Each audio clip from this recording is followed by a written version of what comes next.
Bom dia, primeiro ano. Vamos dar continuidade ao nosso conteúdo de Sociologia com o conteúdo do capítulo 9, Cultura e Ideologia. Vimos na aula anterior como cultura pode ser considerado como qualquer atividade humana e o conjunto também de costumes, crenças, etc. Vamos ver a partir dessa aula como o conceito de cultura também se relaciona com o conceito de ideologia, ou seja, o conjunto de ideias presente em uma sociedade.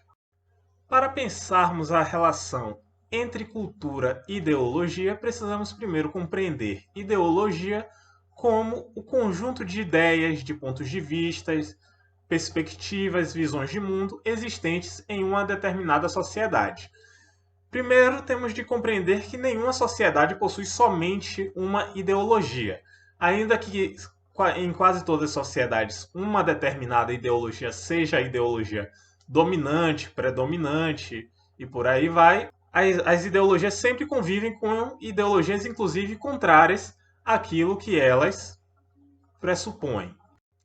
A ideologia também não existe separada do resto da sociedade, ou seja, a ideologia é influenciada pela cultura e também influencia a cultura. A ideologia ela molda as relações políticas e também ela é influenciada pelo cenário político de uma sociedade. Então, a relação entre ideologia e cultura, entre cultura e ideologia, entre cultura e sociedade e por aí vai, são sempre de um diálogo, ou seja, há sempre uma relação de troca entre todos esses elementos. Então não dá para a gente pensar em um dissociado dos demais.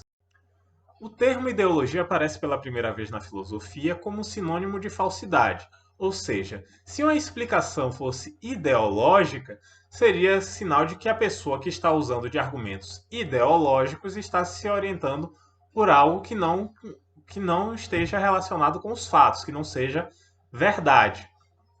Então, dessa forma, originalmente, a visão que se tinha de ideologia é uma visão negativa.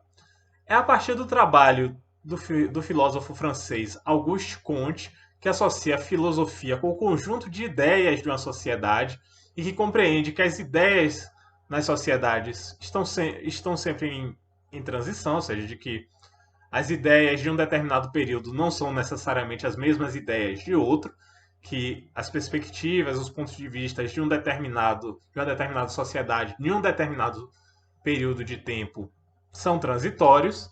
Então, a partir daí, o conceito de ideologia começa a ter uma visão mais positiva. A partir também do trabalho de Marx e Engels, apresenta-se também a noção de ideologia relacionada à questão da classe, ou seja, ideologia também é vista como a forma como as classes utilizam para justificar o seu domínio. Então, nesse caso, haveria na sociedade capitalista uma ideologia que o Marx chama de ideologia burguesa, que existe para justificar o domínio da burguesia sobre as demais classes sociais.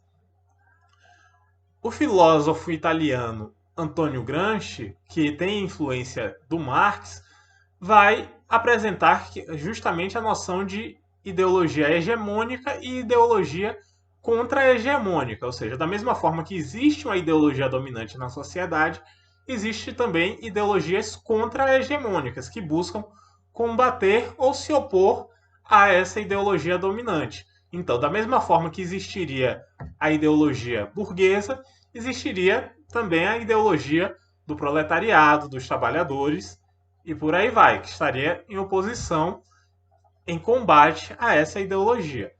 Mas vemos aí que ideologia já não está mais sendo pensada somente em uma perspectiva negativa. Vemos aí como ideologia está sendo compreendido como o ponto de vista, como a concepção, visão de mundo destes grupos sociais.